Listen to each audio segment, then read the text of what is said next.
Assalamualaikum warahmatullahi wabarakatuh. Perkenalkan, nama saya Devka Farel Juanda dengan NIM 250865353 dengan kode sesi 0320. Dan saya akan menampilkan PowerPoint saya yang berjudul tentang strategi mitigasi dan adaptasi dalam penanganan perubahan iklim sebagai implementasi SDG 13 di Indonesia. Yang pertama adalah latar belakang. Perubahan iklim menjadi tantangan global terbesar ke abad 21. Ditandai peningkatan suhu bumi, naiknya permukaan air laut, curah hujan tak menentu, serta makin seringnya bencana ekstrim seperti banjir, kekeringan, dan kebakaran hutan. Berdasarkan laporan IPCC, aktivitas manusia, terutama emisi gas rumah kaca atau GRK dari industri energi, deforestasi, dan pertanian adalah penyebab utamanya. Indonesia sebagai negara kepulauan tropis sangat rentan terhadap dampak iklim. Lebih dari 60% wilayah berisiko bencana. Garis pantai terpanjang kedua di dunia dan sektor pertanian atau kelautan menjadi tulang punggung ekonomi rakyat. Di sisi lain, Indonesia juga menyumbang emisi cukup besar, terutama dari sektor lahan dan hutan, sekaligus memiliki potensi besar sebagai penyerap karbon terbesar dunia. Namun, di lapangan masih terdapat kesenjangan penerapan kebijakan belum merata. Pendanaan terbatas, kapasitas daerah rendah, serta integrasi kedua upaya dalam pembangunan belum optimal. Oleh karena itu, kajian ini penting untuk melihat bagaimana mitigasi dan adaptasi berjalan dan mendukung pencapaian SDG 13 di Indonesia. Selanjutnya adalah pertanyaan mendasar. 1. Bagaimana konsep mitigasi dan adaptasi diterapkan dalam kerangka penanganan perubahan iklim sesuai target SDG 13 di Indonesia? Yang kedua adalah apa saja kebijakan, strategi, dan program nasional yang mendukung pelaksanaan kedua upaya tersebut?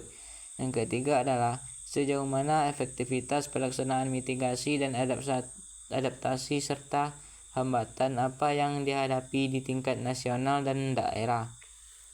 Yang keempat adalah bagaimana sinergi antara mitigasi dan adaptasi dapat diperkuat agar selaras dengan target jangka panjang rendah karbon dan ketahanan iklim. Yang kelima, apa langkah strategis yang dibutuhkan untuk mempercepat pencapaian SDG 13 hingga tahun 2030 dan seterusnya. Selanjutnya adalah tujuan penulisan. Tujuan penulisan artikel adalah yang pertama adalah menjelaskan karakteristik risiko iklim dan dampaknya. Yang kedua, mengevaluasi asuransi dalam mitigasi dan adaptasi perubahan iklim. Yang ketiga, menganalisis tantangan implementasi asuransi berbasis iklim di Indonesia. Dan yang keempat adalah mengusulkan rekomendasi strategis berbasis analisis risiko untuk mendukung pencapaian SDG 13. Selanjutnya adalah pembahasannya. Yang pertama yaitu perubahan iklim sebagai tantangan global yang semakin nyata. Yang kedua, perubahan iklim bukan lagi sekedar isu akademik atau topik diskusi pada konferensi. Yang ketiga adalah internasional. Saat ini, masyarakat di berbagai negara sudah merasakan langsung dampaknya dalam bentuk cuaca ekstrim, meningkatnya suhu dan banjir lebih sering.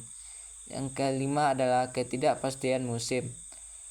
IPCC 2021 menegaskan bahwa kenaikan suhu global sebesar 1,1 derajat Celcius sejak era praindustri sebagian besar disebabkan oleh aktivitas manusia, terutama peningkatan konsentrasi gas rumah kaca dari pembakaran bahan bakar fosil, deforestasi, dan proses industrialisasi. Yang kedelapan adalah 4 dekade terakhir tidak dapat dijelaskan oleh faktor alami seperti variabilitas matahari atau letusan gunung berapi. Dalam berbagai penelitian, terlihat bahwa sebagian ilmuwan sebelumnya sempat meragukan peran manusia dalam pemanasan global. Namun perkembangan metode penelitian dan ketersediaan data satelit yang lebih akurat telah memperkuat kesimpulan bahwa perubahan iklim saat ini sangat dipengaruhi oleh aktivitas manusia. Konsensus ilmiah ini menjadi landasan penting bagi upaya mitigasi dalam adaptasi yang dikembangkan di berbagai negara.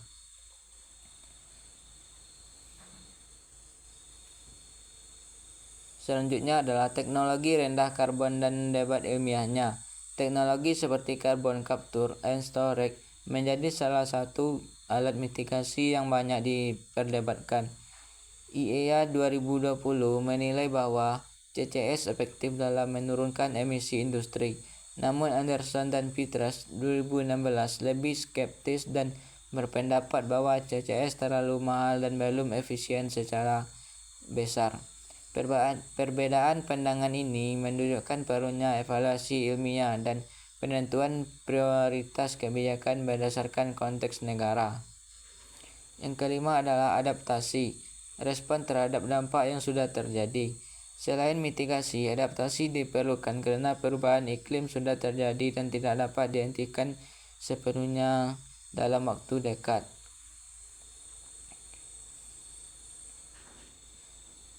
Selanjutnya adalah simpulan. Berdasarkan pembahasan yang telah diuraikan, dapat disimpulkan bahwa perubahan iklim merupakan tantangan multidimensional yang berdampak langsung pada sektor lingkungan, ekonomi, sosial, dan kesehatan. Penelitian ilmiah menunjukkan bahwa peningkatan suhu global, naiknya permukaan air laut, intensitas bencana hidrometeorologis, serta gangguan pada sistem pangan merupakan konsekuensi yang tidak dapat diabaikan dalam konteks Indonesia, negara kepulauan dengan kerentanan geografis yang tinggi. Percepatan mitigasi dan adaptasi menjadi keharusan strategis untuk menjaga keberlanjutan pembangunan dan ketahanan masyarakat. Upaya mitigasi seperti dekarbonisasi energi, penguatan tata kelola hutan, serta peningkatan efisiensi penggunaan sumber daya terbukti mampu menurunkan risiko jangka panjang. Sementara itu, langkah adaptasi seperti early warning system, pendidikan kebencanaan, manajemen risiko berbasis komunitas, dan perencanaan tata ruang adaptif menunjukkan efektivitas dalam meminimalkan kerugian ketika bencana terjadi.